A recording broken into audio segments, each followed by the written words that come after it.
Jésus-Christ, la parole de Dieu faite homme, pour que les hommes puissent connaître Dieu. Sa grâce et sa paix soient avec vous.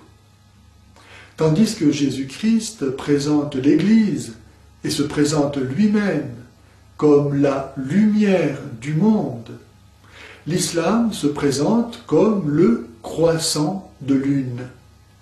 La lune, c'est l'astre de la nuit, un astre ténébreux, qui ne donne, et encore que sur un étroit croissant, qu'un reflet de lumière, laquelle lui vient d'ailleurs, et n'est donc pas en lui. C'est en effet par la noirceur de son message que peut se définir l'islam, aussi vrai que sur les 6235 versets du Coran, Laurent Lagartampe a pu recenser dans son livre Le petit guide du Coran approximativement 250 versets appelant les musulmans au djihad, c'est-à-dire à ce genre inédit de guerre perpétuelle et universelle contre le monde entier. Ainsi, de ces versets, le combat vous est prescrit et vous l'avez en aversion. Si vous ne vous lancez pas au combat, Allah vous châtiera d'un châtiment douloureux. Ceux qui croient en Allah et au jour dernier ne te demandent pas la permission pour combattre, corps et biens. 1100 versets sont des diatribes assorties d'injures, de menaces de malheur, de haine, de malédiction contre la catégorie innombrable et indéterminée des mécréants, les kafiroun, c'est-à-dire tous ceux qui ne veulent pas se soumettre à l'islam. Ainsi, par exemple, ô croyants, combattez les mécréants qui sont vos voisins, qu'ils vous trouvent durs à leur égard.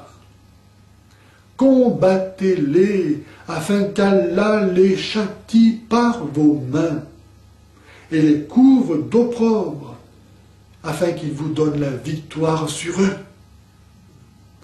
1500 versets sont d'une semblable violence adressés nommément aux païens, aux idolâtres et aux bédouins récalcitrants au djihad, insultés, traités d'aveugles, de sourds, de stupides, d'ignares, et comparés à des bestiaux et à de méprisables singes.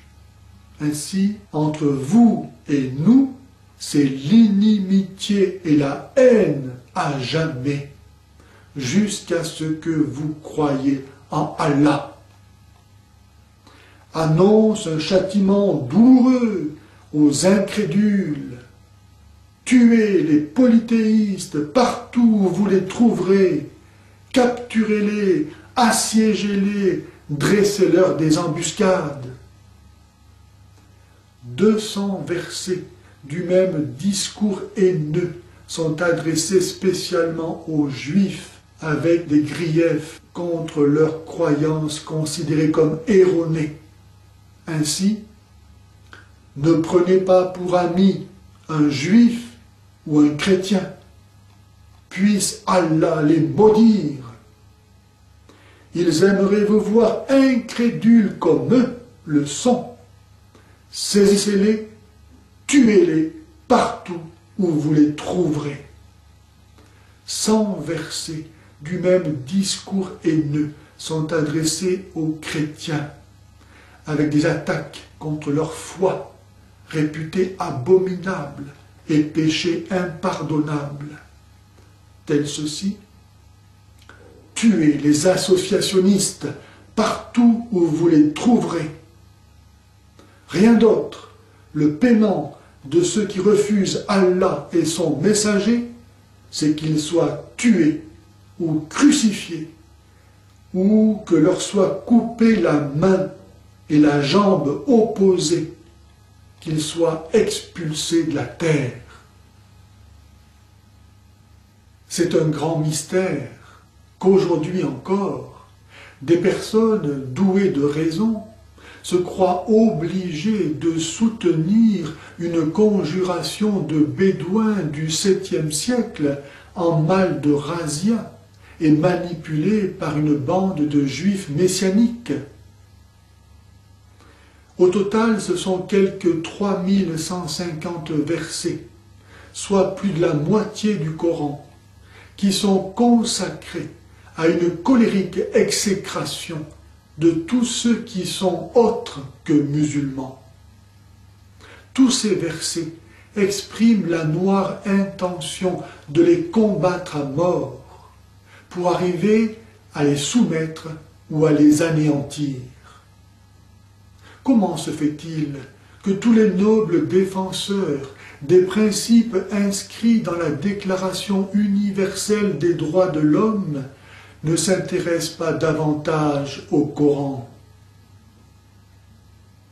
De cette moitié du Coran où tous les énoncés sont un déni des morales aussi bien laïques que religieuses de l'Occident, on peut extraire au moins 400 versets qui, au regard du droit pénal français, sont de très graves délits de provocation à crimes et délits contre les personnes, dont la sanction, au terme de la loi du 29 juillet 1881 sur la presse et la communication, devrait être l'interdiction d'imprimer, diffuser et enseigner le Coran.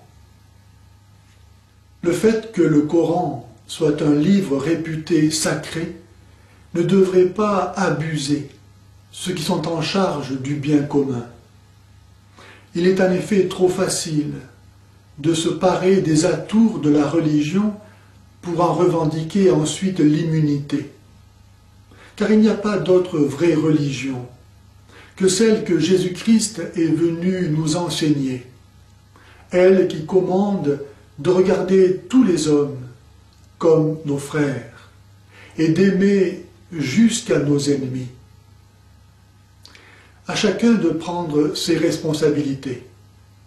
Nous aurons tous à en rendre compte au jour du jugement dernier, face à notre conscience, à Dieu, ses anges, tous les hommes, y compris les victimes de nos lâchetés, compromissions et trahisons.